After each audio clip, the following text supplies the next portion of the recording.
सुदर्शन पट्टनायक मुख्यमंत्री संबर्धना। अंतर्जातीय बालुका कला चैंपियनशिप पर विजयी होई स्वर्ण पदक हासिल करने पर विशिष्ट बालुका शिल्पी पद्मश्री सुदर्शन पट्टनायक आज भुवनेश्वर में पहुंची। भुवनेश्वर में पहुंचवा पर से आज मुख्यमंत्री श्री मोहन चरण माझी को बासभवन में भेटी। एही अवसर में मुख्यमंत्री श्री माझी पद्मश्री पट्टनायक को संबर्धित करिसेंती। यह सहित सम्मान स्वरूप 2 लाख टंकार पुरस्कार राशि प्रदान कराजिबो बोली घोषणा करिसेंती।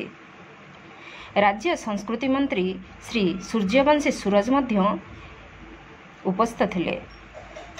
एही अवसर में मुख्यमंत्री कहिथिले जे पद्मश्री सुदर्शन पट्टनायक रथयात्रा ठारू बाहुड़ा मध्य रशिया रे निजर प्रतिभा द्वारा सम्मानित हेबा एक कलात्मक संयोग। से कहिसेंती जे सुदर्शन बाबू नंदीघोष रथ को रशिया रे प्रदर्शन करी ओडिया अस्मिता को विश्वस्तर को नहीं पारिछंती। Bureau report Nagaraj news.